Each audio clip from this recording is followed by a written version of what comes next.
Critical Blast, where pop culture gets blasted.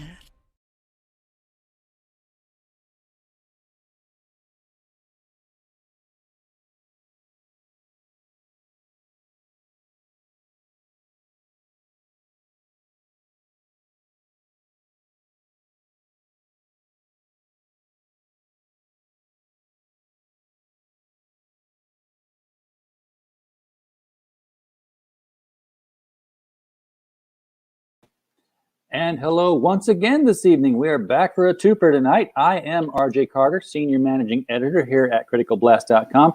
And this is RJ, the sad wolf puppy who is being wolf shamed. And if you know why he's being wolf shamed, then there's no explanation necessary. If you don't know why he's being wolf shamed, it's none of your business. He's going to be here until he's duly apologized and, paid his penance for what he did. He knows what he did, and that's all that's important. We are going to have some fun tonight. We're coming to us live off of his top secret Radio Free Canada Police State Free Band of Communication. We have Mr. Hoppe. Mr. Hoppe, how are things in the underground? Well, right now, I've escaped from my underground confines. I'm 4 floors up to survey the actual landscape at all times. Reason being is that if there's ever any problems on the main floor, at least it gives me a little bit of time to escape in my hancy-dancy fancy wheelchair of happiness. And basically, it allows me to throw 4 other floors underneath the bus while I could get away. This is true. Just like a true supervillain. This, if you want to think of it in a villainous sort of fashion, think of what you can do here. All you've got to do, since you are not home, if you want to go home, is you just wheel yourself out the front door and sit on the sidewalk. And a friendly Canadian police officer... Wait a second, did you say sit or park on the sidewalk? Because I can't sit there. Okay, well, sit in the wheelchair. Sit in the wheelchair on the side. There you go. Because the Disney people might be watching this, and they might say that Critical Blast is insensitive to individuals who are handicap accessible. I would never do that. Exactly. On purpose. Much. Never do that. Sometimes maybe kind of. Maybe yes. But you can just every taxi cab that pulls up, some guy wanting to make money, and says, "Can I give you a ride?" I'm not in that business. I'm in the convention business. I'm an award-winning event coordinator, not a prostitute. RJ, we talked about this. Man. Oh. No, but gosh. if you want to ride home, all you got to do is just stand outside long enough, and a friendly police officer. Now I'm supposed to stand. How am I supposed to stand, RJ? You insensitive prick. Jesus! Did they cut your legs off? Did they make you the new testifier? Oh! Now I have both of my legs cut off. Oh my God, RJ! Did you have one? Where's my contract? Okay, M&M. There's this. Okay, there it is. It clearly states that my sensitivity is supposed to be looked at all times. Come on, RJ. Okay, all right. Let me be a little bit more woke here. All right, awesome. I'll pop some no-dos. Hey, I got some mail today. That's awesome. What'd you get? This is my every other weekend home in my legal Illinois residence. So I bring my computer with me. This time I remember to bring my computer. Last time I didn't, and I had to run the show on my iPhone. Oh, that sucked. Oh yeah, it sounds just as bad as me not plugging my cell phone the last time, getting cut off at the 58-minute mark. When we were about to actually get on topic. Yeah, exactly. It's like, hey, remember the show? But this time I did bring my laptop, but I didn't bring my mouse. So I've had to navigate with this stupid little touchpad. And I'm so sorry. It sucks. I hate touchpads. I'm so sorry. but let's talk about let me show you the cool things I got in the mail. Yeah, what'd you get? I got this. That's awesome. Josie what and is the that? Pussycats Josie and the Pussycats in outer space. Oh my God. That's a direct derivative from the 70s, is it not? That is. Wow. That's it, and it's in, glorious Blu-ray, 2-disc Blu-ray. So I Your can't childhood, wait. folks, could be bought on 2 compact discs. Isn't that great? And speaking of getting picked up and getting probed for your genetic material, You don't live in Ontario. I'm not saying it's Jeez. aliens, but it's aliens. That's awesome. Is this one worth a watch? Ancient alien astronaut theorists say yes. They always say yes. Apparently, That is that's out of this world, RJ. no. Something that's in this world, though. Mhm. In this world, after a comet passed between the Earth and the Moon. No way. Oh, I am going to be. I remember watching that as a kid, and it Yeah. completely captured. It's like it is the year 1986, and an asteroid has passed through the moon and and the Earth, causing what was it? Unknown havoc, and it's like we're so fucked. And I'm watching it going, I'm so happy it's the 80s. They're great times. Yes. Ookla, Ariel, we ride. So, and this was basically Commandy, but with a sword and Ookla the Muck, which by the way is a great band. It does some great folk song stuff. Hello, Action That's Toys awesome. channel. Welcome to the show. Hope you Action have Toys, some hello pleasure there. with it. Oh, wait a minute. I got a bone to pick with Action Toys. You need to Oh. like my actual Twitter stuff more often. Okay. Action Toys, go out and like Mr. Hoppe. That's right. That's with a long I, right? We don't want Yeah. to be phonetically correct. Okay. That's correct. And then from our good dear friend, Mr. Don Chin, we have cheapers. We have our X-Farce and our X-Cons. So this has been crowdfunded, reached goal, fulfilled, and arrived. That's awesome. I cannot wait to dig into these. You talk to a lot of the comic people because you run a convention. Do you get much of the crowdfunded stuff? I don't invest in the crowdfunding stuff just because right now finances are really, really, really tight. So the thing is that when they come, you too could invest in my comic book project for a mere $100, and you too could get 2 floppy books and a sticker, and it's sort of like that's like 6.5 million Canadian. Right? No.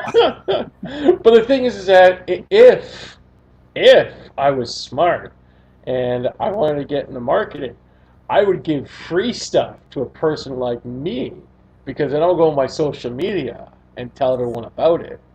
So because you have a hefty following on your social media. Well, the thing is that on Facebook, if I push it really, really hard, I have a 30K reach instantaneously. And the thing is here on the Twitter, or English translation, Twitter. Yes. I have at least 200 to 300 reach.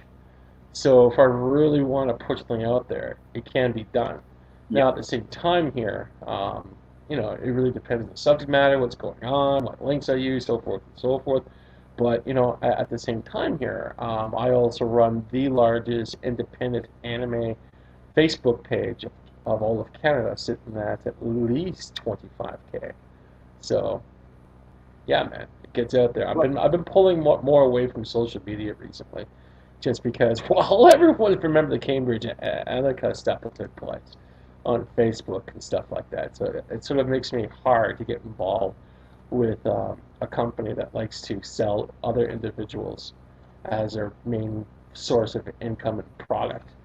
I personally think Facebook should be more than selling comic books, other geeky stuff. It's like, nope, we're selling people's lives. We're selling you. You are the product. You are the product. Come on down. The membership is free. The water's fine. I've talked about this before. I mean, if you think about some of the things we're doing and paying for, our parents and our grandparents, would not have done it for free, and our grandparents would have shot people. Yeah. Well, one of the few things I wish to bring to the forefront is that shows like this, in all honesty, we should be paid for our time. Yeah. And YouTube has set us up in a contract where they don't have to pay the talent. And on top of that, when you get on YouTube when you're younger, the algorithm basically really, really um, promotes you. No problem, because basically YouTube wants young, stupid kids on a constant flux scale to To get do young, involved stupid things. exactly, and get involved with their platform because it brings views.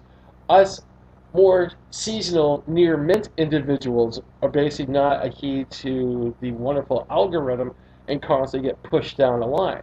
But one of the few things that's taking place here, regardless, just imagine, when you're young RJ back in the 80s, and someone said, "Hey kid, you want to become a successful TV star? Sure, what do I have to do? Well, you just have to do this. Do I get paid? Nope. And also on top of that, kid, you're going to have to be the floor director. You have to be the sound editor. You have to be the floor manager, and also the most importantly, and the fun part, you have to be the producer and the advertiser of your own shows. And how much do I get paid again? Absolutely nothing. And the But thing is people that, might like you. yeah, exactly. And if you're very, very lucky and jump through our own hoops, and basically the actual goalposts keep sliding every single time, we may throw you $1 or two. Doesn't that sound great? And you're there as a kid going, "Where do I sign up?" And that sounds Man, absolutely awesome. And it's we like, are oh like my we are god. just under 200 watch hours from hitting that 4,000 watch hour goal. So I figure Wow. we're within 2 weeks of YouTube saying it's got to be a 6,000 watch hour goal Oh, now. of course, of course. Like the thing is that, well, like when YouTube first started out, this is the part that drives me completely nuts. I used to be a YouTube sensation. I wasn't a superstar, but the thing is that when I made a video, it got in between 20 to 30K in views instantaneously all the time, Yeah. and it was absolutely fantastic. My biggest problem is that I didn't have um, a theme in my content. So I would record blocks, me walking around the block, me trying to get out of trouble, stuff like that, etc., etc. And the thing is that this was great. So basically, my angle is that I don't have an angle. I'm little Recepit running You, around just you were the doing Seinfeld of stuff. YouTube. Exactly, exactly. But There's a however, what channel I about me. noticed, yeah, and what I noticed afterwards is that the views got less and less and less and less. And on top of all that, before live streaming was even a thing, what I would do is spend at least 3 hours, no, 2 hours writing up a script, another hour of shooting it, another 3 hours of actually editing it just for 10 minutes of footage Yeah. and throwing it online and watching my video hits get, in between, again, 30, 20, 10K, 5K to only 100 views. And I looked at this and went, I can't keep doing this. This Not is worth the time. ridiculous. Yeah. Yeah, Well, I and remember this is when and this is back. Yeah, go on. Sorry. I'm sorry. I remember Hmm. back when I used to write for the trades.com. And we were doing pretty much the same thing that we're doing at Critical Blast here. I didn't own that site, but Yeah, we were doing recaps of reality television shows. And I was watching. Remember Paris Hilton and Nicole Richie had that road trip show where they were basically doing Green Acres and making a mess of yeah, things yeah, because they didn't know how to live in the country. I yeah, would put one of those out, and it would get 25,000 hits that night as soon yeah. as it went on the website. And now it's like God, I'd love to get that in like a month on an article now. Yeah, yeah, and on top of that, YouTube was also scared the game so much. Like their first tactic was, we're not gonna tell the talent the rules of the road. No, no, So no. the thing is that we're gonna throw them in an actual maze and let them keep hitting concrete walls until they get thrown off the actual platform. But however, basically people on this platform figured out the rules. And what did YouTube do next? Oh, we're not going to make one, but two algorithms. The first algorithm is all for our plebs, basically all the schmucks who basically signed on blindly to their actual terms of service contract. And the second will be for a higher end clientele, the people at NBC, CBS, Yes. the History Network, the House of Mouse, Warner Brothers, so forth and so forth. The rest of you people, bah, if you're not in high school and not surrounded by an incubator of friends all the time, why do we want to deal with you? Because again, I see people on this platform who I generally care for. One of the people, his name is Mike. His show is the Mike Stand. And the thing is that that guy is on the airwaves almost every single day. And it's absolutely heart crushing to see when he only gets like 20 views. And plus, on top of that, he's also on the spectrum. So the thing is that he's fighting against a lot of hurdles that would basically make normal people just spin around on their head like crazy. And basically, Mike works really, really hard in putting a show together. And what does YouTube do? Absolutely nothing. And then on top of that, you have people like yourselves that have spent a lot of money into their wonderful, fantastic intro, which I completely geek out about, which is awesome, and I want to steal it just to let you know. And it's just, and the thing is, you put time and effort into this show, and it completely shows. And the views are just you know, they're just up to par on what a show like this really should generate, which is we almost get 20 extremely views.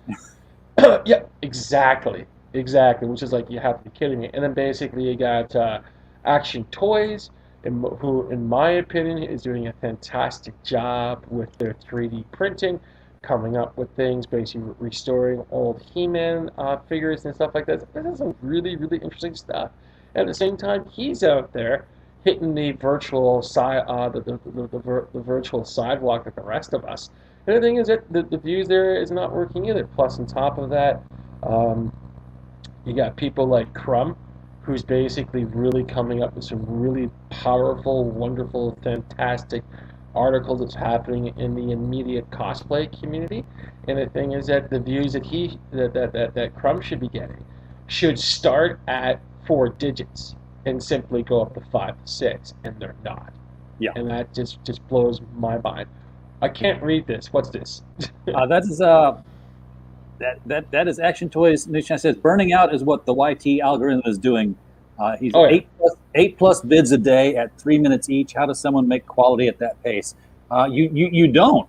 you just unless you like take some time off of YouTube just to make videos at home and then start releasing them on a schedule. And at the same time, I know guys, and if I mentioned their names, you would know these guys who do live streams and upload videos. They've got the mix. I don't take the time to record and edit videos and just upload them that often because I don't have the time. But they make bank. If they make less than $2,000 a week, it's a bad week. Yeah, I know. It's like, how do I do that? I would love to know what their back end is like, because it can't be that simple. Like, oh, I just follow this pattern and I make all of the monies. It's like, what? And like the big thing is that, like, this is another thing that drives me nuts. Okay, I come from television, film, physical print, and radio. Okay, I know what the benchmark is for a minimum scale payment. And I find it absolutely atrocious that YouTube doesn't pay that in the first place, because they're certainly making the money on the back end.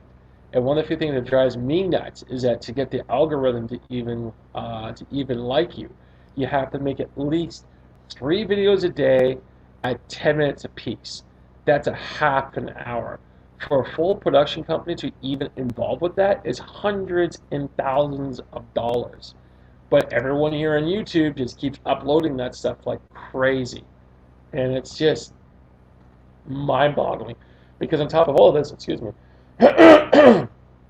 YouTube is now even putting more censorship safeguards in place for a free platform website. And basically, it's even choking the algorithm that much more. Because again, if you're involved in any form of news broadcasting or talking about what's happening in the news or news pop culture or news this or news that, your channel or your profile page, if you really want to use the right terminology, gets basically pushed down and pushed off to the side. And it's just incredible.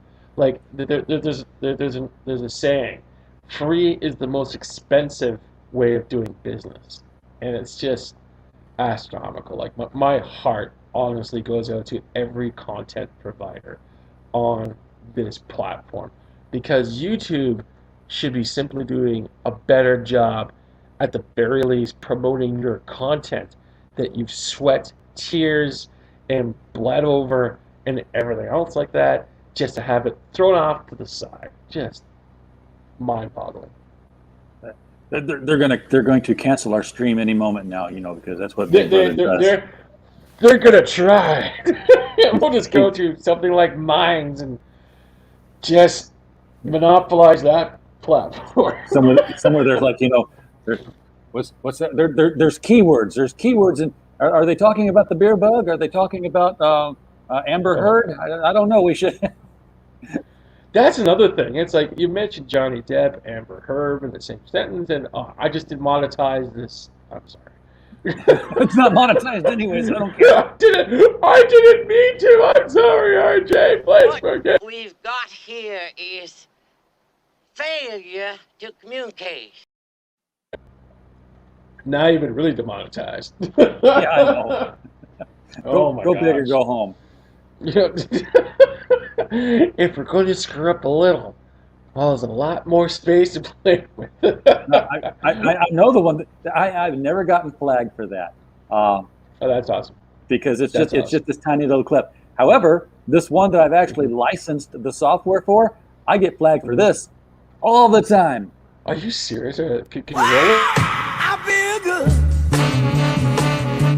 I knew that I wouldn't. Yeah. That's a scary little piece of technology, by the way. That's one of the worst videos that the thing did. But that Wombo app, where it's just like 15 to 20 seconds of song, and you take a picture, and they animate the face to the lip sync the words of the song. Oh wow! I uploaded one on Twitter to of Anna, that Star Wars girl, to some song, and it looked like she was singing it. And it was incredible. Pretty soon they'll have you holding up that 7-Eleven on video, whether you were there or not. Oh jeez, yeah. Well, the funny thing is, I like how YouTube, but like a dating someone who's overly aggressive on the first date, which I've never been a part of before, but I think it's kind of hilarious now. YouTube automatically puts ads on people's content that they produce before the actual video now, and the person that that has his content that rolls before their actual show, they don't get a single dime from that. That part just blows my mind completely out of the water. It's just like, but like basically, I've always said what McDonald's has done, unfortunately, is destroy the culinary arts industry. There used to be a point in time when you said, I'm a chef or I'm a cook, there was a form of being proud to be part of that industry. Now the thing is that any pimply head teenager could work in McDonald's, get minimum wage, which basically completely saturates the culinary arts industry in 8.2 seconds. And now we got YouTube destroying the broadcasting industry just by getting kids to come on their actual platform. And these kids may or may not become superstars very, very quickly. And depending on their watch time and their analytics, they might start making money. And then all of a sudden YouTube starts pulling away their actual favorite due to new algorithms or new trends and stuff like that. And it's like just astronomical. And a lot of these kids really don't know what they're getting involved with because they haven't been around the block a couple of times. And the thing is that to get involved in the entertainment industry, sometimes you need to get hurt a little bit to really understand the creature that you're dealing with. And sometimes it can be a lot of fun, but other times it really is not because it's all show business, if you know what I mean. Yeah. So, well, I don't know. That's why I don't know. Maybe I'm too old. Maybe we're holding on to old, chaotic ideas left over from the 80s and the 90s. I keep hearing algorithm this and trending that, and I figured the only way to keep my sanity and have fun is I don't care. I don't care Yeah. what the algorithm is. I'm here to do this show every night, Yeah. and just talk to people. And if by chance, I Yeah. make a few bucks, cool. Yeah. It's definitely not going to supplant my day job by any means. Yeah. But if it does, if it suddenly it did, then yeah, I would be like, this is the RJ channel. We start broadcasting at 8 a.m. and we're here till 10 Oh, jeez. p.m. I was gonna say AM. That's not bad. Oh, I bet no. oh, PM. I see. I've done Yeah. 10 a.m. to 10 p.m. before, so I could throw Yeah. another couple hours on there easily. But every Well, day that might be a trick. when I used to be a radio show producer at CKMS Sound FM, my mornings start at 6 o'clock in the morning and then end at like 10 o'clock at night, just Yeah. because you're getting involved with a lot of different networking, you're getting involved with putting your content together, you're following trends that's happening in the entertainment industry, plus on top of it trying to arrange guests, plus on top of that when I was doing my radio show, I was not just content of having a radio show. Oh, no, no, no, no. I had to do live broadcasting on the internet at the same time, since I come Of from course. television as well. I just couldn't have a single camera like we have right here type of thing. Nope. I had to have a multiple camera shoot and switch back and forth and stuff like that and everything else in between. And don't forget about the overlay graphics and title cards that go along with that. And it's like, Oh, goodness. why do I keep doing this? But it was a lot of fun. Yeah, And I it like my just, overlays. yeah, I don't have yeah, any loaded up here right now. it's okay. Well, I've Oh, got this guy pops up every once in a while. what do you But got there? yeah, What do you got there? Oh, it's Bernie Sanders. yeah. I Sometimes it used looks to be like part of the $15 an hour per wage, but we don't need it anymore. Oh, that's intergalactic. yes, yes. He's just kind of running around on there. I've never used him. I don't know why I keep him around. One of these days I'm going to need. Well, I just did. Okay, now I can get rid of him. I've used him. There we Um, go. and this one here, I don't know what this is for. Apparently, we were going to talk about this at some point, and we've gone an hour Yes. into it, and we're still not there. Uh, 5 episodes of the 6 episode run. Uh, Okay. Basically, I'm trying to watch WandaVision, and I have a bit of a problem. I'm stuck on the first episode. My ADD is kicking in really, really hard. And the thing is that I'm finding out this half an hour show is becoming like a 3 hour show for me. And I just can't get past the first episode. what do you got to I'm like pause it and trying. everything? Like, what is that? What's that? What'd they say? Well, no, no, no. It's just I'm basically sitting here because that's what I do a lot of these days. Yeah. And I'm watching this thing, and I'm kind of going, and I'm going, oh, okay. And I find it right now, the first episode, to be so dry, so boring, because I went through all of this when I was younger, watching Gilligan's Island, I Dream of Jeannie, everything else like that. When I first heard about this retro spin, I went, oh, I'm very excited. And now I start watching this thing, it's like, oh, so I got to come back to it. But Yeah. however, with the Falcon and Winter Soldier, right out of the gates, high octane 90s action. I went, hallelujah, with a giant monkey beating the snot of a giant lizard. This is absolutely fantastic. Yes, please give me more. Oh, what do we got here? So it was nice in the shorter format. Didn't really kick into higher gear until episode 3. Yeah, that's what I keep hearing too. So the thing is that it's going to be one of those things I'm going to come back to. So getting back to, so my ADD doesn't kick in. Getting back to the Falcon and Winter Soldier, Yep. the first episode was just amazing action, like directed. It's like I'm watching this going, this is exactly what I need. Please, oh please, put my brain in a giant popcorn ball and just let me absorb this entertainment. Great. So the thing is that again we're talking like Lethal Weapon meets superheroes. Awesome. Down with that. No problem. Second episode dealing with exposition. I'm going, okay, that's cool. Third episode, we start getting back into more action and stuff like that. Again, no problem. Because basically, when it comes down to it, I sort of know what I'm buying into. And what I'm buying into is a superhero action buddy cop type like movie. Cool. No problem. Guilty pleasure. Some people may like that. Some people may not. Then all of a sudden, episode 4 hits. And just like getting your head cut off by Captain America shield, it hit me hard because they were hitting on key key elements and the cinematic trope that they weren't exploring. And one of my few gripes was, why are these superheroes running around without masks on? And the answer is, the actor needs to expose his face a lot. Yes. Okay, cool. No problem. I get that. That's why Spider-Man's always ripping it off. That's why Grant Yeah, Gustin's exactly. always It's just ripping like, it off. I'm here to help. It's like, oh my God, I know you. You're that little fucking geek down the street, Peter Parker.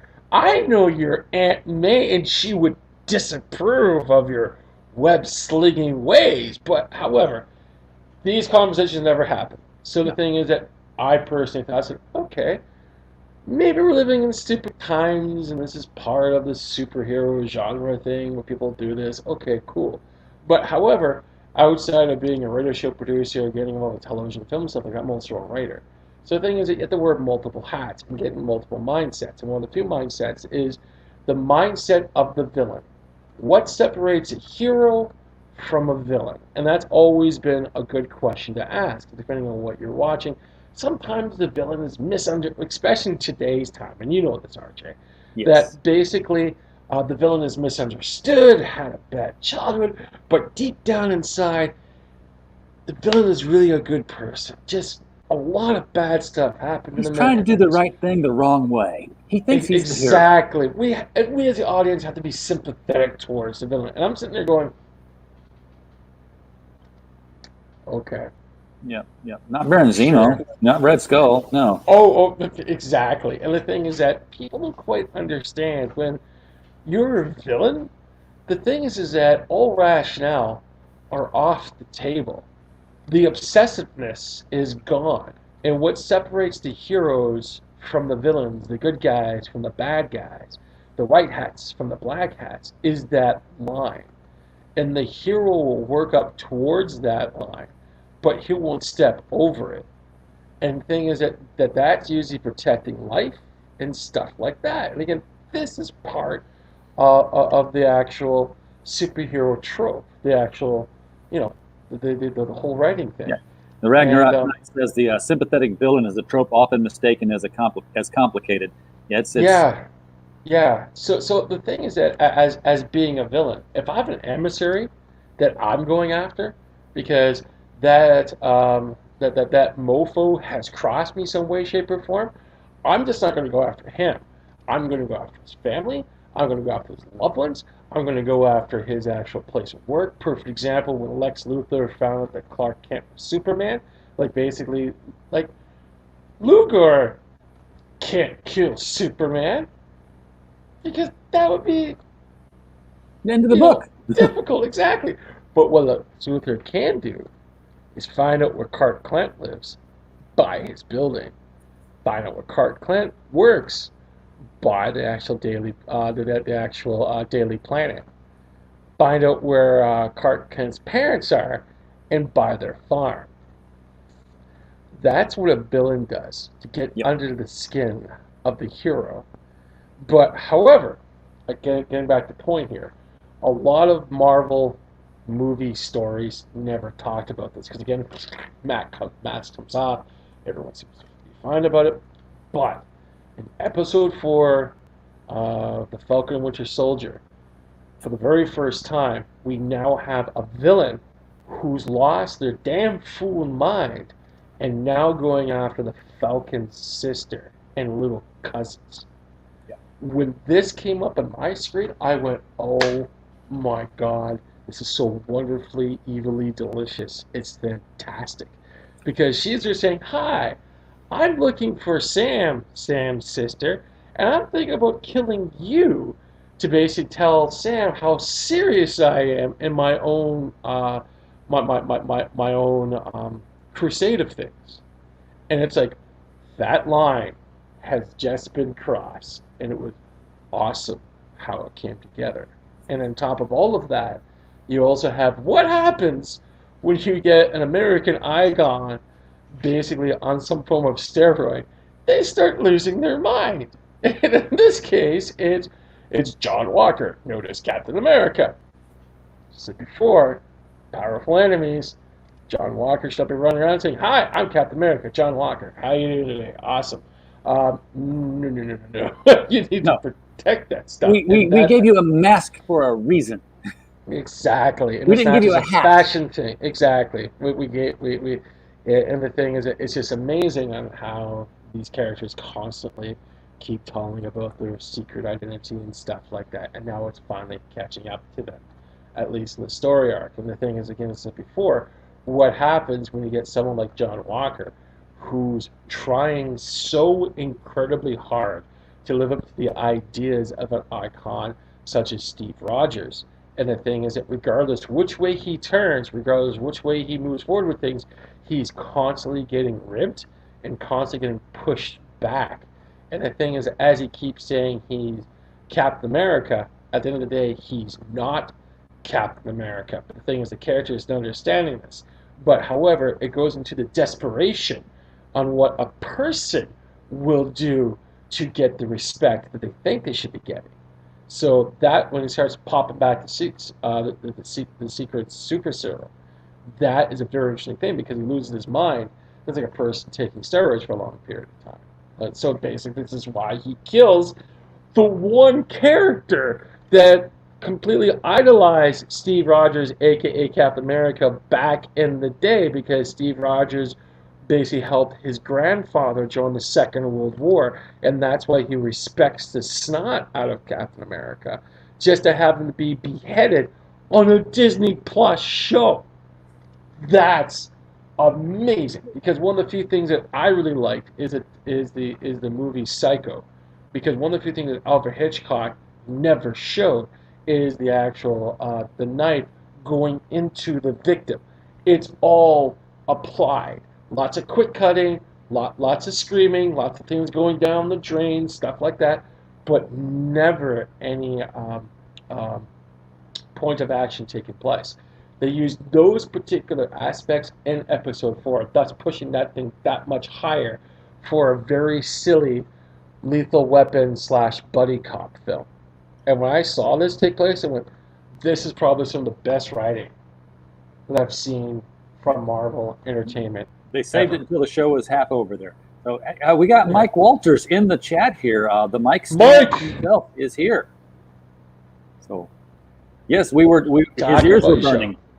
Yeah, basically, and a polite and very respectful way we're talking about your show, how much work you put into it. You can catch everything I said in the. He can rewind this later and actually get what you said. As I was saying before, he can watch the recap. Oh, that's right. You did say those good things. Never mind. It's in the contract. Now, what do we got here? Action Toys John says, how did Bruce Wayne know he wasn't crazy in Batman Beyond? Because the voice in his head called him Bruce, and that's what he calls himself. That's not what he calls himself. Yes, there was also another Batman Beyond episode. It was either the episode or a comic book. I can't quite recall which one, but somebody was sending subliminal messages through television broadcasts saying, Batman, face me here.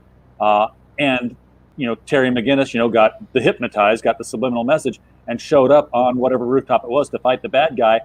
But so did old man Bruce in his costume, because he still thinks of himself as Batman. So when someone says, Batman, come here and do this, it's like, yes, I hear the call. For some strange reason, I feel like putting on the suit again and going out for McDonald's. Yes. Well, and he Two does things that. I should not be doing in the tender age of 80. One other thing, the gentleman will be in quite a hurry. If you remember, the 1989 Batman movie had was either a Diet Coke or a McDonald's commercial where he was going through a drive-through and Alfred was calling the order in ahead. Yeah. And it was just a good chance to see that Batmobile, that classic design that Tim Burton had there. Yeah. That was very cool. Yeah. So Saw, anyways, getting back to the yeah, TV show. because Okay, I've done some awesome. show prep on this, Okay, even though I haven't great. watched. So basically, what we talked about off camera is my biggest concern was is that does the show from episode 5 go up, does it plateau, or does it go back down? All And right. the thing is that what I'm discovering is that if you take episode 4 and episode 5, there seems to be a writer that's in between these two episodes because this in between part between the two episodes is absolutely amazing. Probably some of the best writing I've seen in any pop culture stuff in a very, very long time. Very minimum special effects, focusing on writing, character development, and stuff like that. Because we had Sam to sit down with one of the previous super soldiers from like the 60s and the 70s. And it's just that these two characters going back and forth and talking about what America is really like towards the African American community. And on top of that, one of the few things that blew my little mind completely out of its skull is that what the older gentleman was describing is the exact same thing that Steve Rogers did in the original Captain America movie that came out, basically going back, saving his buddies and stuff like that. And basically, Captain America was viewed as a hero, so forth and so forth. But this poor SOB got thrown into jail for 30 years. And while he was in jail, he was experimented on almost every single day so they could try to reinvent the super serum, soldier serum Super that's in Soldier his. Serum. Yeah. Exactly. See, that's 3 times fast. But the thing is that, again, this is some of the back end of stuff to show exactly what happens to a government when they have something special, such as Steve Rogers, and they want to produce super soldiers like there's no tomorrow, and what lengths that the government will go through to accomplish those goals. And hearing this story completely played out, I'm going, I'm crying. Oh my God, this is awesome because I almost cried, RJ. This Oh is no. how No. this is how well this was written because I felt so bad for this character. And the things is that when the older gentleman starts looking at Sam and starts saying, "I used to be like you. I used to be very idealistic. I used to believe in the American way. I used to believe the American government was our ally, our friend, a pillar of truth and justice. And what they do to me, they experimented on me every day. They took my blood and they kept analyzing me constantly. And the thing is that it wasn't until I got sympathy from a nurse and she faked my death certificate that I managed to get out. And at that point in time, my light bulb kicks on. Now we know why Steve Rogers gave the shield to Sam versus Bucky. Because Steve Rogers was trying to correct the wrongs of what the US government did to those individuals that they experimented on that happened to be African American because no one gave a damn about them. That's interesting, my good friend. But did That Steve is Rogers know they did this? This is the funny part. I'm probably giving the writers from Endgame too much credit, but if you start linking all the connecting tissue together, it makes a lot of sense. And to answer your question, yes, I think Steve Rogers knew, but he couldn't do anything about it. Yeah. But when he did the right thing. And that's one of the things about Captain America, Steve Rogers, you could always bet your bottom dollar on. He will do the right thing when the time is needed. And that's part of the Captain America mythos, regardless of which way you slice it. So again, these are small elements that I walked away from episode 4 and episode 5 and went, this is amazing. Absolutely fantastic. Of course, a lot of the stuff I'm talking about, especially looking at New Rock Stars, especially looking at Double Toasted, especially looking at a lot of other video content providers that basically critique these actual shows, completely missed. And I'm glad that you allowed me to come on your show to talk about this type of stuff because it was absolutely amazing. I am too. Also, and also on top of that, there was some very, very funny underlying stuff that took place. But before I get to that, what's Tom saying? Oh God, is this Tom? Tom The Peach just stupid- said he just With the came here to give you stupid a cat? Ah, Jesus.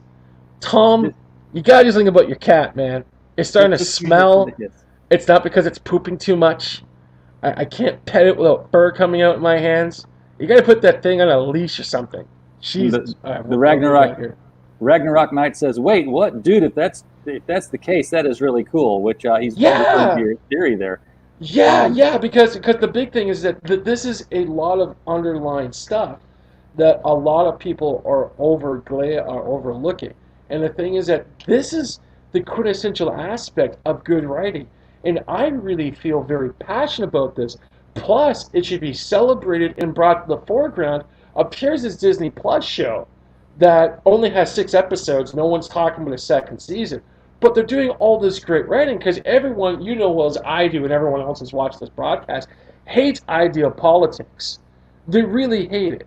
Look what's happening in pop culture these days. You got Star Trek, you got Star Wars, you got Doctor Who, and you got like He-Man, you got Thundercats, and you got these blue-haired Tumblr individuals somehow that got seeped into the special boardroom talking about stuff like that. Meanwhile, you got artists like you and like me and like everyone else that's watching this broadcast just begging for a shot because we come from an era that had good, solid writing, decent character development. And heaven forbids we're asking for this type of stuff again. But those people, like the Kathleen Kennedys and everyone else, just doesn't want to give it to us. And they're taking shortcuts.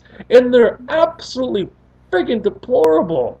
And the thing is, you got this little show. And I'm going, what is the problem with these individuals? The problem is that comics have never had, not until 2 years ago, not until after, well, let's say 2016, because that's apparently when everything went to hell. Comics were never diverse. They were finally, comics are diverse. Finally, wait a second. Is gay. Okay, I want to put you on hold, just to borrow a Transformer term, just for a microsecond. Okay. Comic books will never diverse as I look at you with my bad eye. No, of What? course not. No, What? they were never What? diverse. Storm doesn't quite hit home at all.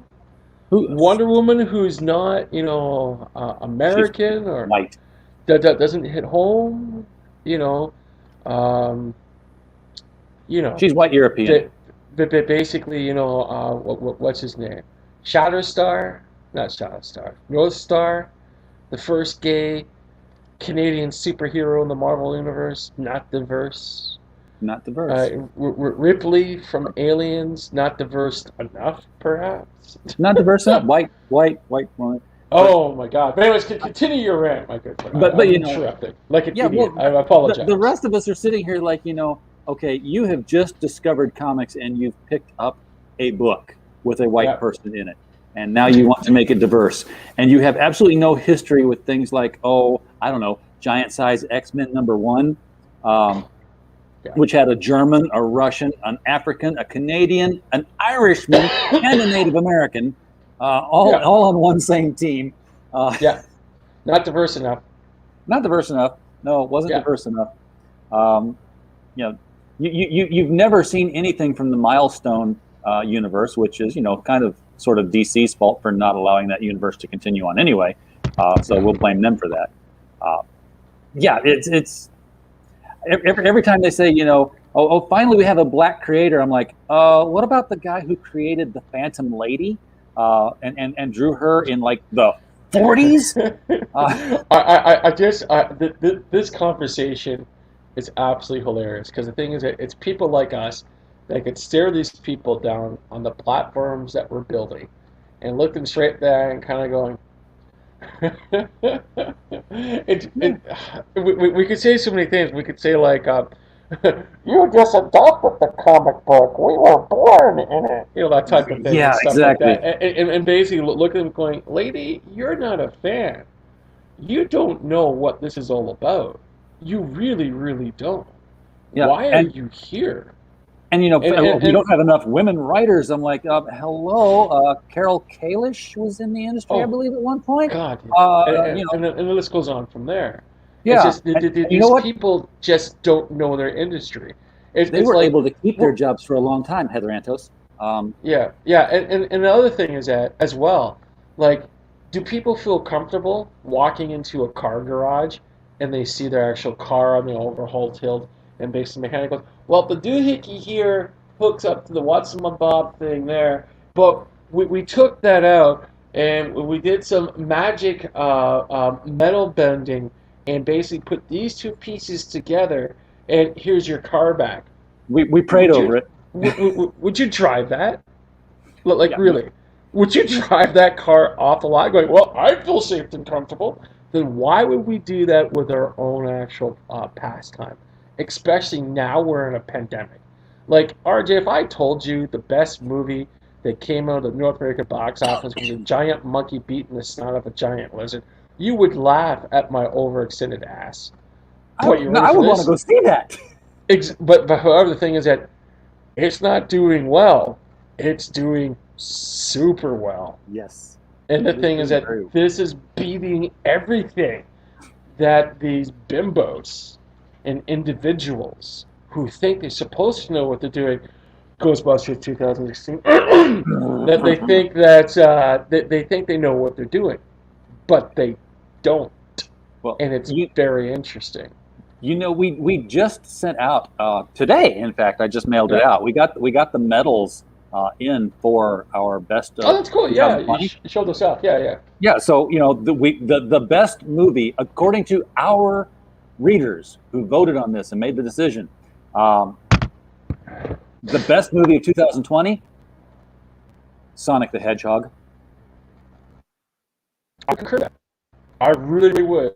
There's a lot of stuff in Sonic the Hedgehog that that good of a movie. And the thing is that there's some theories behind that, and from an animating perspective, I could almost see those rumors being true. Because I gotta tell you, RJ, what's easier, going back into a movie and reskinning your main character, or making an actual movie preview and basically screwing that up on purpose?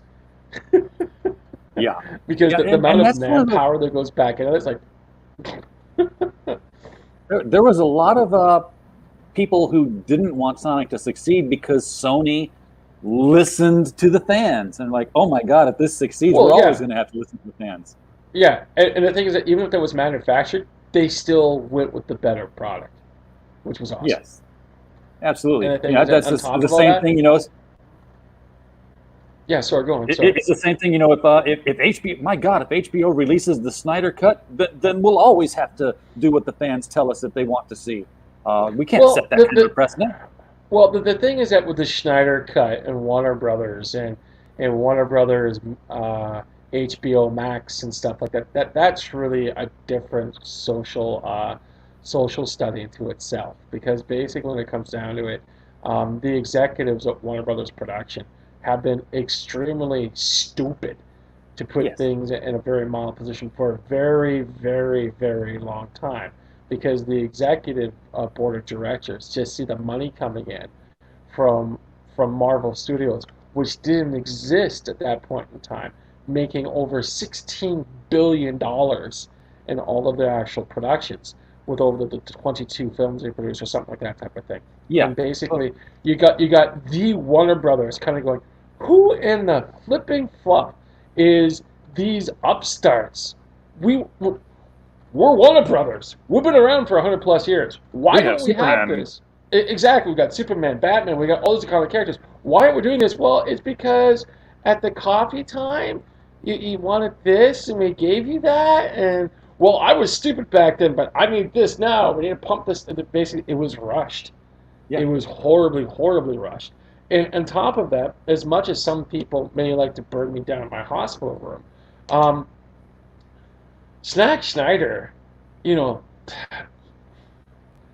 he did great at 300, but every movie after that, you really have to watch the extended version because he can't tell a story within 120 minutes. No, no, he And can't. it's like, yeah, and it's like, oh my God. And the thing is, again, um, Warner Brothers has set themselves up and painted themselves such a corner because they took away the creativity away from the artists and basically just took command of it and basically made it a studio production, which really screwed everything up because now you just got one entertainment company being Disney, who's producing all of the good Yes. stuff, and it's Yeah, like that's what we got. Ragnarok Knight says it sounds like they're actively trying their damnedest not to try anymore. I've said that about the comic book industry for a long time. It's almost like they're trying to make it fail. Well, the big You thing talk about how is much yeah, you yeah. talk Go about how ahead. much Sorry. Warner Marvel made. $16 billion. Marvel basically spent $8 billion on a 20-hour commercial for a product they don't make anymore. So it's like if you come out of Captain America, say and I've had retailers on our LCS guys show every other Saturday night say that this has happened. People have come in their store and saying, just saw Captain America in the theaters. I'd like to show me, where can I get Captain America comics? Well, he's in this, but he's a Nazi right now.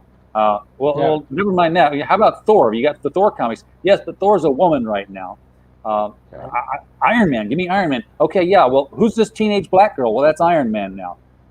They didn't Iron sell Man is the replaced product with a they new were character advertising. called Ironheart. Yep. Yeah. And the thing is that talk about a complete disconnect of basically a publishing company totally missing the mark on their actual product line. At the same time, here it's like I just know if these people were around in the 80s and 90s and they missed things this hard, these people would just disappear. Yeah. They'd be found in a ditch 3 months later in a war I mean, or something like that. It's like Marvel's a publishing industry. They could have. They already had experience doing Marvel Max. They already had experience doing no, Ultimate.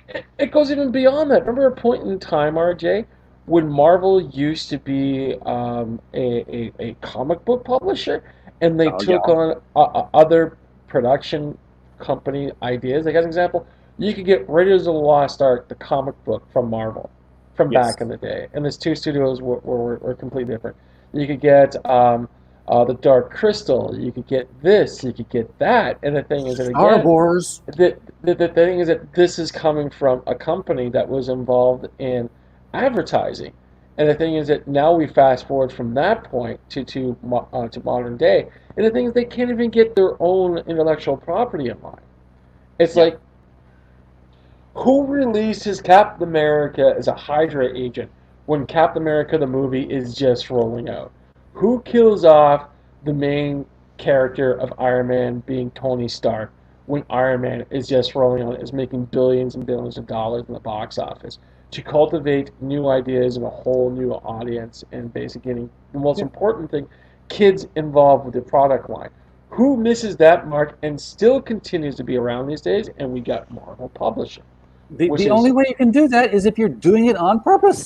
If you're well, actually I trying to screw it up. I personally have a little bit of a theory behind that, and this sort of heats back to a most recent episode before this one. Who's the customer? Who's Marvel really listening to?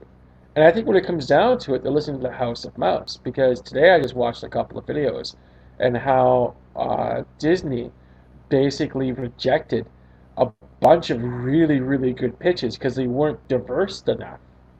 So the thing is, again, going back to my earlier deposition, where you got all these executive heads that think they know what they're doing, but when they get in the driver's seat, they're very comfortable that the auto mechanic person replaced the doohickey with whatchamacallit and stuff like that and driving around in that type of vehicle.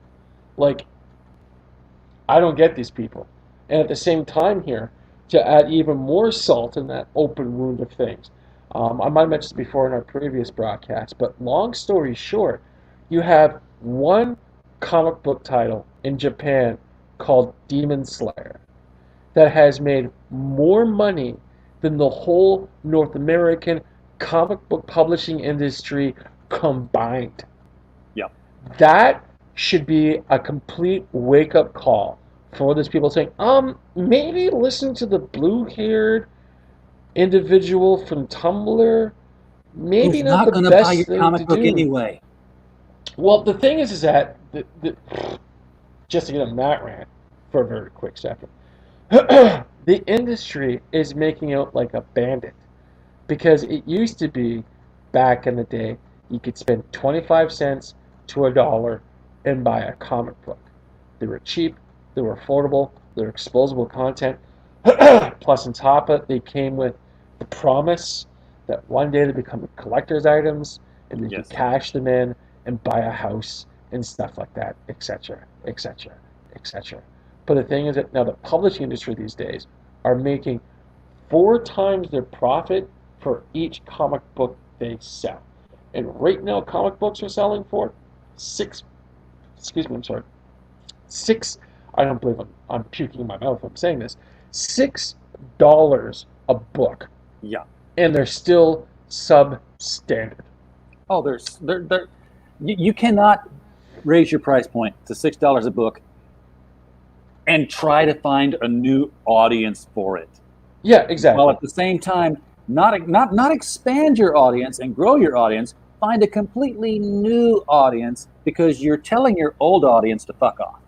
Yeah, exactly. Which is completely astronomical. Because if I was McDonald's and the cashier behind the person behind the till there told me to fuck off, I'd be filling out paperwork in jail. Oh well, yeah, Gosh. and of course it's happening at the higher level. I mean, what we've got now is basically McDonald's, an infrastructure which sells hamburgers.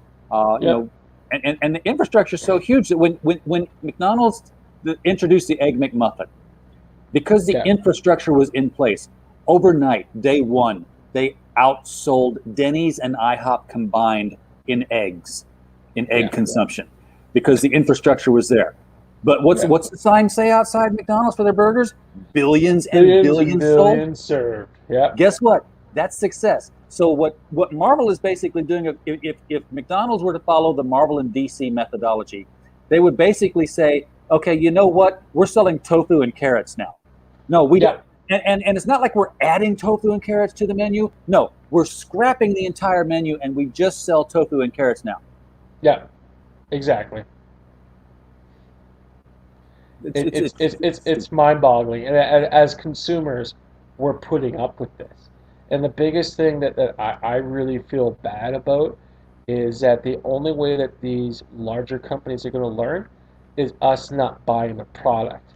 Yep. But along the way here, the small business owner gets hurt and hit hard, and because of a whole industry, which took decades to rebuild, will be a consequence of this fight, which is That's- even that much more.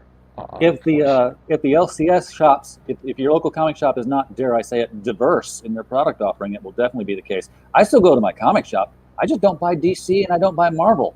Well, the big thing is, independent yeah, stuff. yeah. The big thing is that at my local comic book shop, it's unfortunately have become a toy store, and the thing is that They had again, to survive. Yeah, exactly. So the thing is, I'm walking in there and immediately everything's on my price range, and they got stuff that I'm just simply not interested in. And the thing is that I'm there. It's like going to a beer store and buying a pair of socks. Yeah. I could buy socks anywhere.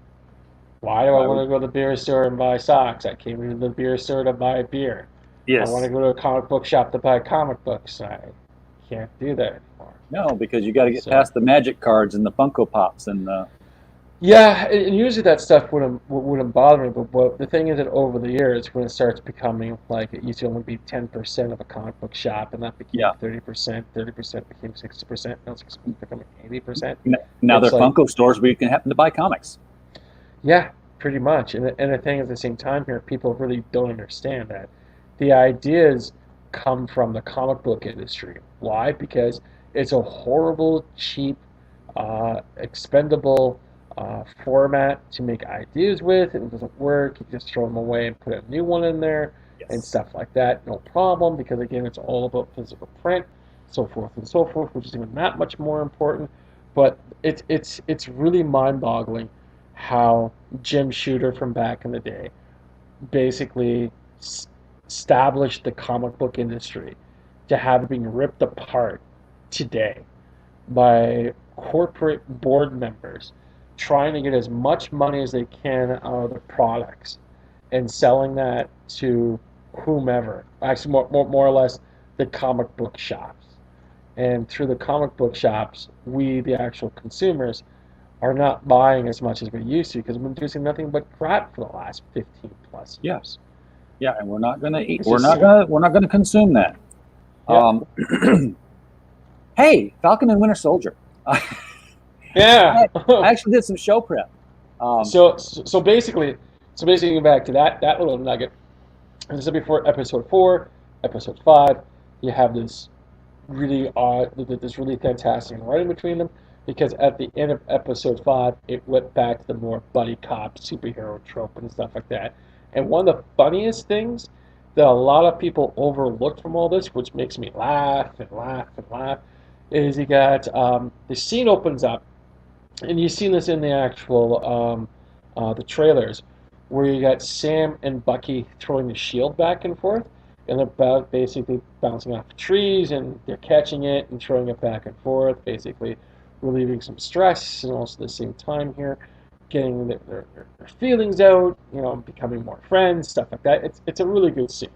But the thing is that after that, you have this montage where Sam is learning how to throw the shield, and one of the few opening sequences they have is they got Sam throwing it, and basically it gets stuck halfway through a tree. Yeah. So basically the other shots they have, and this is where, now this is comedy because this is absolutely funny to me, is he wraps the trees in some form of foam padding.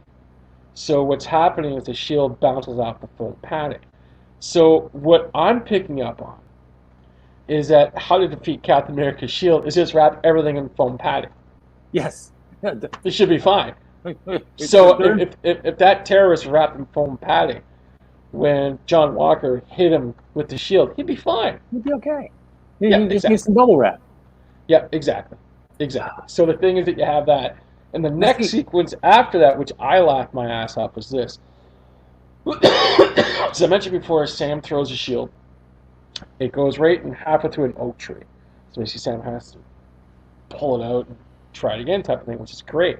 But the thing is the next sequence after that, Sam catches it with both hands. Yeah. Now, here comes the funny thing, RJ. Mathematics and basically science. If this shield went halfway through an old oak tree and he catches it with his bare hands, what should happen to his hands, RJ? Well, it should go like halfway into his forehead while his digits fall to the ground. Exactly. The thing is, they overlooked that. Yeah. Well, I don't see how Sam is able to throw the shield and get it to bounce that way anyway, because last I checked, foam padding. He's not had the super soldier formula taken. He's just a guy who was in the armed forces and flew an experimental jetpack that had wings on it, and he got to keep it and take it home when he was done. Do you remember when your boss gets pissed off when you take a pencil home? Yeah. It's like, Hey, Sam, here you go. I flew F-15s in the Air Force. No, you didn't. I did too. Still got one in the garage. You want to go see it? I brought it home. Yeah. Oh no, I hear you. You. But there's a conspiracy theory, rumor circulating around about Falcon and the Winter Soldier, and maybe you've heard it, maybe you picked up on it, maybe this will be the first time you hear about it, and it might spark something. Okay. Sharon Carter is the power broker. We don't know that. Okay. It could be applied, but we don't know that yet. And the funny thing is that IMDb is keeping who's playing the power broker a secret. Yes. Because I checked it out today. Because I got sick of this shit. It's like, who in the fuck's the power broker? Click, click, click, click, click. IMDb, click, click, click, click, click. Oh, they haven't listed the crafty bastards. They thought I've only got one more episode to tell you, don't they? What's that? they've only got one more episode to tell you. It's a six episode. Well, this is the funny record. part. They may not tell us, and to be honest with you, I hope they don't. Oh, just leave it in. That would be awesome. I could just see the writers laughing, going, so the geeks and nerds want to know who the power broker is, eh? Well, I think they. Do you remember when DC did Armageddon 2001? Uh-huh. And it was supposed to be this apocalyptic vision of the future where one DC hero was going to become a villain called Monarch, and it was going to be Captain Atom. Now, mind you, there was no internet at this time. Yes. And it got out that Captain America was going to be Monarch.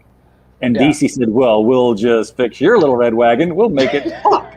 There we go. Who saw that coming? Nobody. Exactly, and after that, no one cared. At which point, it made no sense even. I'm sure that it's like, I'm done. I think these writers, especially these long-form show writers, watch the fan theories and rewrite their stuff if anybody gets it right. Because they're like, no, I want to surprise everybody. I don't want anybody to figure this out. And then shit makes no sense. Like when I was watching Sherlock. Yeah. Did you ever watch the BBC Sherlock? I did, but not all the seasons because I'm a really bad boyfriend. What I mean by that, if I get bored with something, I drop it. Oh, And when Sherlock Holmes reached that plateau when my ADD kicks in, it's sort of like, squirrel. I don't care. Yeah. Exactly. Well, there was one piece that I put out there because I'm like, oh, I've outthought Stephen Moffat. Yes, I figured it out. Because Moriarty was found to be an actor. Okay. And or at least professed to be an actor and convinced the world he was an actor. At the same time, John Watson was getting married to Mary Elizabeth Morstan. Okay. I was like, okay, that just sounds weird to me. And especially when they started throwing suspicion on Mary for being a spy in the past, possibly, and she had the connections to this and that, and Sherlock Holmes kept seeing liar, liar, liar all over her. Yeah. And I played with the letters, and I found out that when you rearrange Mary Elizabeth Morstan, you come up with Hazel Stedman Moriarty. And I was like, she's Moriarty, and it's like, nope, she's not. They started rewriting her character as something else. We're just gonna throw that piece out. Thank you, RJ. Asshole. Now we gotta rewrite the whole thing. Well, as I was going to say, one of the few things I'm impressed with Falcon the Winter Soldier, and you could probably understand this from a writer's perspective, is that the powers that may be over at Marvel or possibly the House of Mouse, when they saw the first 6 episodes, they kind of went, this pandemic thing that's involved with your story here, we have to pull that out. And you have to write around it. And the thing is that to have a series that, in my opinion, is this good with all of this redesign behind the scenes just pushes the last 2 episodes even that much higher in my respect book. Just because, again, it's like to have quality of writing like this with all of those dynamics in place is awesome. Yeah. I feel like I'm back in the 80s and 90s again when we could be spoiled children and just let all of this goodness wash all the rest type of thing. It's like, oh, this is what I miss. Good writing, character development. Oh, I love this so much. Because at the end of it, not quite the end, the halfway mark between episode 5, it sort of went back to the buddy cop stuff again. So the thing is, again, it's good, it's solid, but it's really kind of funny where they came from and where they ended up. And the thing is that it's just good stuff. And the thing is that it sounds like they're going back to that what was his name? Isaiah. Can't remember his last name now. But the first Captain America being black. Yeah. Basically, the test subjects from the 70s. Yeah. They might be, but he basically put his foot down and said, "I'm not interested anymore. I could not care. I'm an old man that likes to yell at clouds. Leave me alone." It's like, that's respectful. No problem. And you can see the light bulb turning on in Sam's eye, and that's when I started getting my ideas up and working, going, "Oh my God, The reason why, again, Steve Rogers gave the shield to Sam was to correct that wrong. And that's so Steve Rogers. It's not funny. But again, I might be giving this series more credit than it's worth. But I'm running with that theory because, hell, there's so many bad theories in Star Wars. I've got nothing else to hold on to anymore. Exactly. Oh, yeah. I don't even want to talk about Star Wars. Star Wars. Unfortunately, Star Wars, Star the last Trek, Star Wars Doctor movie Who. the last Star Wars movie was Return of the Jedi. I'll die on that Yeah. hill. Yeah. And all this other stuff is fan fiction. My last great Star Wars movie was The Empire Strikes Back. Because when I was younger, I was one of those weird kids. I hated Return of the Jedi. I really, really did. Why? Because I was reading I was actually, for a kid who's dyslexic, I was reading the movie magazines and stuff like that. And I was expecting giant Wookiees to show up. Ooh. And for cost budget purposes, they went with Ewoks. And I'm going, me as little Mr. Ron Hop, I'm going, what the hell is this? What is this shit? Because I wanted giant fucking, Wookiees running around and doing cool stuff because we're building up towards that. And we'll show a little bit where Chewbacca comes from, etc., etc., etc. But, oh, no, no, no, no. We had to cut back on that and basically insert these fucking little tiny Care Bear plushies, teddy bears. Yeah. And at the same time, suppose we take the word Ewok and put it on its side, it says Wookiee. And I'm going...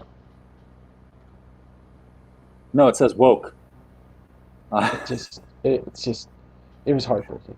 Well, you know why we have porgs, right? You ready for this? I don't mind the porgs. And I'll tell you why. Because you got Chewbacca that grabbed one, pulled all the fur off, and barbecued it and went to eat it.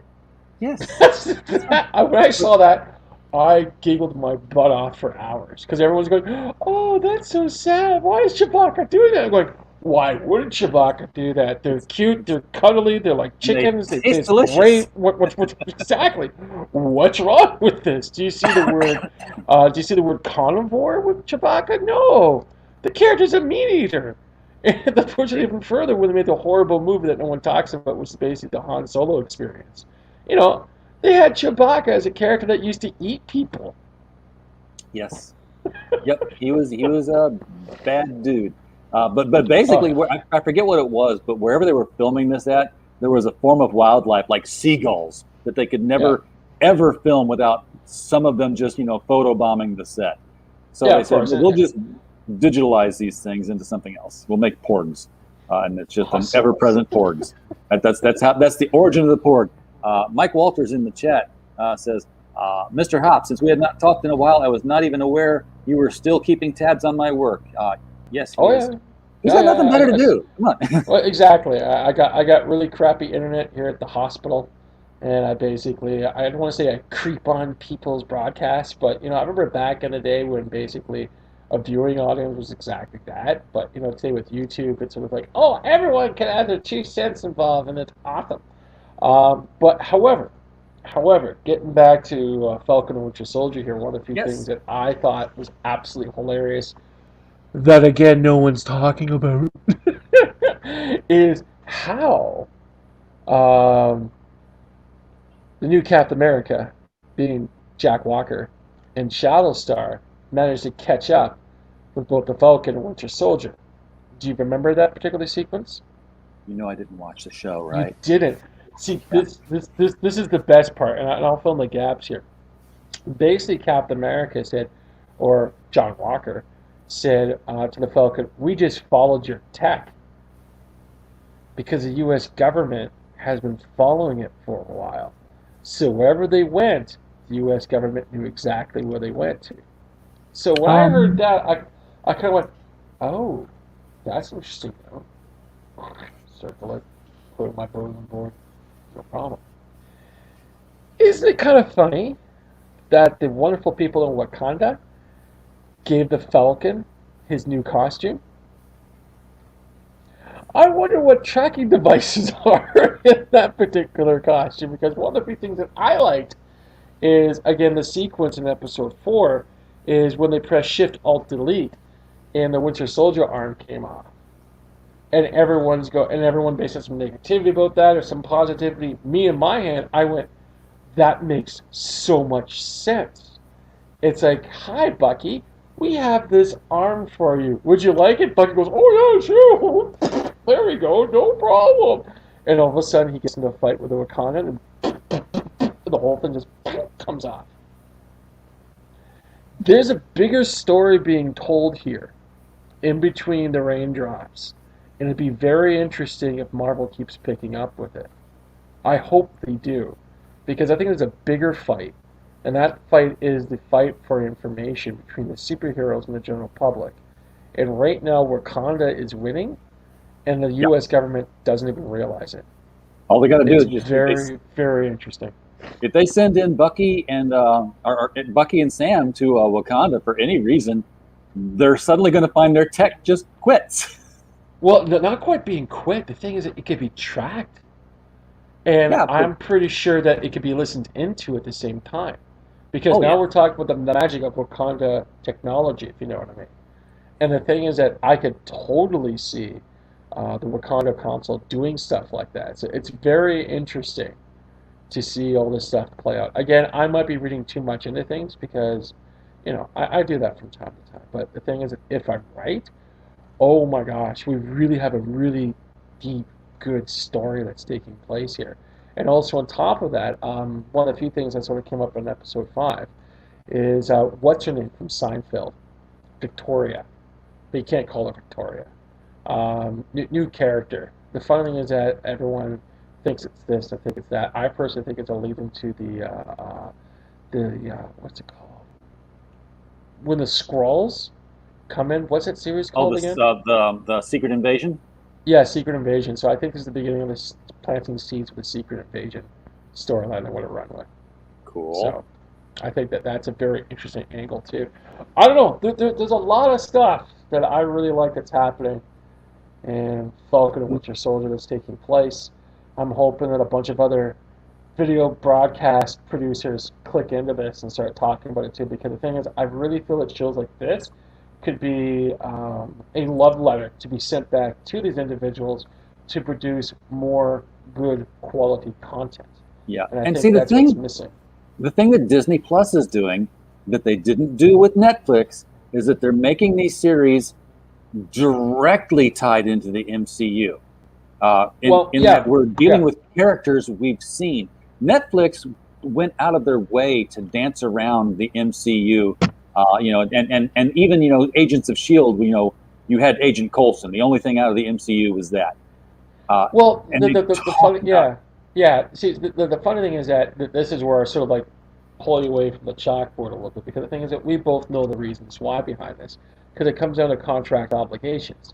Because you have Netflix with these intellectual properties making all this stuff, but the thing is, at the same time, you don't hear Disney or Marvel saying, "We'll pick up the tab. We just want to keep using these characters." So basically, you got Netflix spending all of the money. You got Netflix basically doing all of the hard work behind the scenes, in front of the cameras and stuff like that too. And the thing is that again, it would be great to see the Daredevil universe, especially the Kingpin, and the Marvel universe. But the thing is that they're two separate things. The biggest problem that Marvel had for a while was you had a storyline that was taking place in the Marvel Cinematic Universe. You had another storyline that was taking part at ABC, which is basically Agents of S.H.I.E.L.D., and then you had a third one that's happening in Netflix. So the biggest problem is you had these three different storylines. It would never intersect with each other just because of copyrights and stuff like that. Then you got the people over at Disney and Sony trying to get together for Spider-Man, but a lot of people kind of forgot that Spider-Man is bought from Marvel to Sony. It's now a Sony product. Yep, he's borrowed. Yep, and the thing is that I think Sony did the smartest business deal ever, because they went back to Netflix and said, we got this character called Peter Parker that's part of Spider-Man. Can we have him on the platform? And basically, Netflix goes, here's a blank check. Just just take it, because now they got Marvel characters again, and that's going to be very, very interesting how that moves forward. Because Sony was the only platform, not the only platform, the only movie studio that didn't go double down on their movie streaming stuff, which is I find to be absolutely fantastic because Ghostbusters 3 is coming out, Yes. and I'm looking very, very, very much towards that. When that movie I gets actually released saw in the toys for theaters. that today at Walmart. Oh, you did? That's awesome. How Yes. were they? Were they good? No, no. They looked like the cartoon series. So Okay. they weren't McFarlane Toys level of reproduction. And it was basically just oh,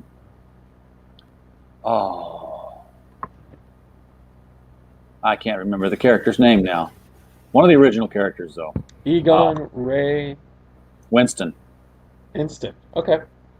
Cool. Uh, there was a Winston figure, and they had the little gun, and you twisted the gun, and the little plastic ray that's kind of like bent at angles comes out. It spins around, so it's an action ray gun. Mm-hmm. And then, of course, they had the Stay Puft Marshmallow Man. So it's just those two things. Not really enough to judge from.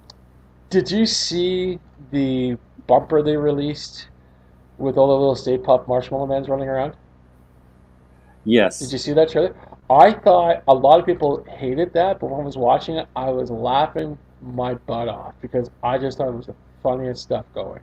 I really, really did. Especially when they start cooking each other and stuff like that. I thought, Yes. yes, Making this is s'mores dumb out of little fun. Stay Puffs.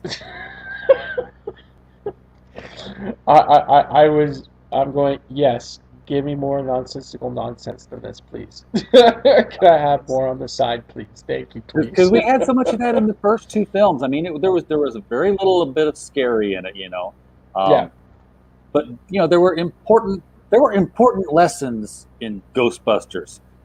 Not the least of which is, Mr. Hop, if any woman ever asks you if you are a god, You you always say say yes. yes.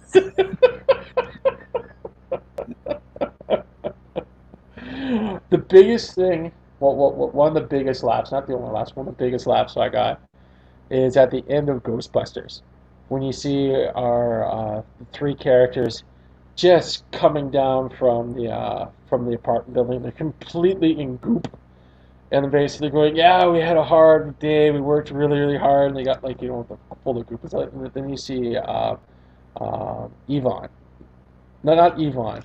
Um, oh God, what's his name? I'm blanking on Bill Murray's character. Oh, Just show up with a little tiny yeah, goop on his shoulder. yes. That was hilarious. We I laughed for came, we hours. saw, we kicked We its kicked ass. its ass. Exactly. I miss stuff like that from modern day Hollywood. It's like, you ever go to a party and there's that one guy that's just trying way too hard to be liked by everybody? Oh, yes. Sometimes I feel that that's what Hollywood has degenerated into, which is very, very unfortunate. By the way, I can't see the chat. How's the chat doing? The Anything the, that's the, popped the up? chat the chat is Mike. The chat is Mike. Awesome. Mike says the counter says one, and he thinks that that's pretty much just him. Uh, I agree. It's probably just you, Mike. I've seen a one as well, but then again, I've seen zero before, and suddenly people's names are typing over in chat, and I'm still seeing zero. So like, that counter probably means nothing anymore. But at this Well, it is point, I also do think it's YouTube. Yeah. yes, it is YouTube, And and who and, and knows I what am lies. as I have been informed on many occasions. I am one of the least watched, most clout chasing, thirstiest shows out there. So that is, I'm like, yes, that's a tagline. I'll take it. That's a great tagline. That'll be absolutely fantastic. But again, just to put a bow on things here. Yes, let's Falcon do Winter that. Soldier, absolutely fantastic. It should be interesting what they have left in the tank with one more episode to go, which basically gets released next Friday. Again, I give episode 4 out of 4. I give this week's episode 3.5 out of 4. It was good, but not you can't compare to the fourth episode. And the series overall, I really find to be really, really good and So absolutely fantastic. So we'll have to again, blow a the high, doors off high there. recommend. Yeah, it's gonna end off well. They can't screw everything up in one episode. Fingers crossed. Yeah, you think that you Oh just yeah. they can't ruin an entire franchise with just one show, and Arthur Fonzarelli's getting ready to jump that Shark Tank. He's like, watch Hold my this. beer. Yeah, exactly. Hold my beer. But overall, yeah, I really would recommend it because again, All it's right. good, solid fun, high action, decent script writing. It's everything that fans like us have been complaining about for the last what 6, 10 years. So Well, very good to know. I'm gonna watch for it on DVD. That's how I just tend to watch everything if it's not on Netflix. Netflix is. I was finally talked into getting a streaming service. My wife wanted to watch a show on there. I'm like, fine, I'll get it. Then she got tired of watching. She said, you can get rid of it now. I'm like, no, I'm just, are you kidding? I'm like deep into this thing now. I'm like, I'm yeah, watching all kinds of stuff now. Um, yeah. so I kept Netflix for myself, and everything else I just wait for DVD on. I got you. I hope this gets released on home video because Well, again, it's solid. Like I would willing to pay $20 to pick this up on Blu-ray well, DVD. well, Mr. Hop, thank you for coming on the show tonight and having this discussion with us. I hope Thank you for you having me, RJ. You've I been an hope you are absolute feeling better fantastic host. soon, and Yeah, me too. we hope you get home soon. You know, before the Yeah. police in Canada, where they're spelling Canada with a K now. Uh, Stop. before Well, they the funny escort thing is you. that when we make a vaccine up here in Canada, we don't have to worry about blood clots. Now, do we? Or it'd be 60% effective? Well, yeah, no. I Well, would a whole let's start a whole new 3 hour show now. pretty much. When we start talking about we can put a chip in you that can detect the presence of COVID, and then the whole we already did that with the injection. Well, basically, also don't forget we'll have these devices directly connected to your cell phone, so both Apple could track you, or heaven forbid, Android to track you, and we'll make sure that these chips have been brought to you by the wonderful people at Microsoft. So now you have three corporations that are tracking your every movement, just And because, yeah, just for there'll be scanners in degree the of doors. safety. Yeah, There'll be exactly. scanners in the doors, so if you Well, walk up to the door without a chip, it won't open. You won't be able to buy or sell. Wait a second, exactly. I've Have heard you this seen story what? before. Not to start off another 3 hours of a whole new show, but have you seen what Amazon wants to do? Have you No, caught this? Okay, dig this. Think of a of a convenience store, okay? But the funny thing is that there's no clerk at the cash register. And the thing is that how you pay for your products is by using your phone to scan the product in, and you walk out of the store with it. Cool. No. Because now what you're buying is on your cell phone. And the biggest problem with the Patriot Act is that they could record all of your cell phone's transactions because it's no longer considered information, it's considered to be data. And data is considered differently from information. It's Well, going to become a really, really scary world because the thing is, if we add your chip theory that we just talked about on top of that, boy, oh boy. Oh yeah, everything will be Boy, oh boy. tracked. Yeah, which is scary. I am not a number. I will not be debriefed. All right. Yeah, Number 5. We'll all be the prisoner. Yeah, I pretty much. am number 1. Yeah, don't you want to be number 1, number 5? You're now number 3. What? I just want to go back home. You are home number 3. Oh man, that was the Yeah. weirdest show on television, and for its time, even weirder. I mean, Oh yeah, yeah, yeah. You're absolutely correct. and to So talk before- about crowdfunding comics for just a third of a second, Mhm. I will recommend to you the Zvi Lebetkin, Rabbi Zvi Lebetkin, also known as the Rabbi from Another Planet, Okay.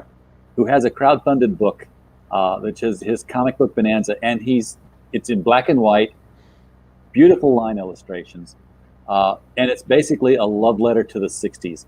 It is a crossover of sorts with The Prisoner, Doctor Who, Patrick Troughton, and just every cool show of the '60s in one adventure. So definitely check out the Rabbi from Another Planet on Indiegogo and take a look at his work. And for a rabbi, he is quite aware of what attracts the male gaze, and he does these trading cards of these sci-fi icons in provocative poses, wearing scanty uniforms. So you got people from Space 1999 and Star Trek: The Next Generation and Doctor Who, and tasteful, but no, I get it. You look at it for a while. All right, Mr. Hoppe. Go get some rest. Rest up. Thank you. Appreciate it. Everyone in the chat who's not here now, we appreciate you being here. If you're watching us on the replay, we appreciate you hitting that like and subscribe button. Feed the algorithm. It's needed. Feed the beast. Feed the beast. And we always hope that you came here and just had